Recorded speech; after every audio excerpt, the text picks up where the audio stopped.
Hi guys, on our next part we are dealing with mixing tools and baking tins. If you've reached this far through the videos, congratulations and thank you so much. It is evident that you are interested in learning how to bake, and I'm hoping and praying that we may keep growing in this journey together. I am starting with the mixer, the hand machine. This brand is Ramtons. I have stayed with this hand mixer for a very long time. I bought it, I think, in 2018. Yeah, I have been with it since 2018 and it has never failed me. At some point, the gears were worn out, but I just took it to the Ramtons office here in Cabanas and they fixed it. You can also use a hand whisk. My hand whisk got spoiled. I really don't know where you can get like a good quality hand whisk, because the ones that I have, the wires constantly get loose and then I can no longer use them. I don't know if there's a way to fix them, so if there's anyone who knows how to fix them, please tell me. I really need that. And then on our next step, we are looking at baking tins. We have different types of baking tins. We have different sizes of baking tins, so it really depends on what you're trying to bake and the number of people you're trying to feed. For this, I won't cover all the other types of baking tins. I'm just going to cover the baking tins that are mainly used for cakes, because here we're working with cakes only. We have other baking tins for pies and tarts and cheesecakes, so those also will deal with them later. Here we have 4 different types of baking tins depending on the size. There's the middle one is a 4-inch, then the next one the 6-inch, the other one the 8-inch, then the bigger one the 10-inch. For most bakers, the 4-inch means 250 grams, the 6-inch means 500 grams, that is a half a kg. The 8-inch means 1000 grams, that is 1 kg. Then the 10-inch means 2 kgs, that is 2000. Yes, 2000 grams, that is 2 kg.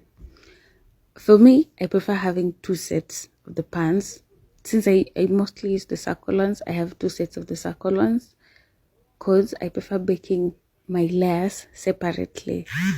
When you're baking them separately, it gives time for your cake to have like a good height. So if you're baking like a 1 kg, you place 500 grams on one baking tin, 500 grams on the other baking tin, and so on and so forth. That also applies to the square tins, though I rarely use the square tins. But if you do, you can consider having double the amount of baking tins. For one to get those tall cakes, I know some of us have seen those tall beautiful cakes and I'm so in love with them. Now for those ones, you have to bake your layers in 4 different baking tins. You see the way I said, like the 1 kg, you bake half of it in the 1 kg tin and half of it in the 1 kg tin. If you want to get the tall 1 kg cake, you have to bake 4 layers in the half kg cake. I don't know if that makes sense.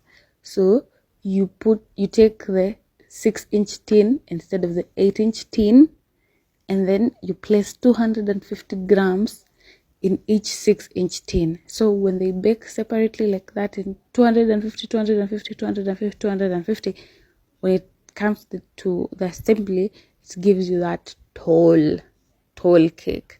That applies to all the cakes, so you have to learn how to divide that, but once you get the hang of it, that is okay. Each baking tin has a different number of servings, so I will attach in this video. Yes, I will attach in this video a photo. Yes, I will put a photo at the end of this video, a chart on the servings, so that you know, if someone tells you they need a cake that serves 20 people, you will know which size of cake you need to bake. Or if you need a cake that serves a certain number of people, you'll know which size to ask from the baker. Because having a photo and sending it to the baker does not really help, honestly. And I don't think many bakers say that, but if you send a photo to the baker and you tell them you want that size of cake, the photo doesn't really tell the size of the cake, because as you've seen, we have different types of baking tins, and you can use a 6-inch baking tin to bake a 1 kg cake or a 2 kg cake. So knowing the number of people you're going to serve really helps when it comes to knowing the size of baking tin or the size of cake the baker is supposed to prepare.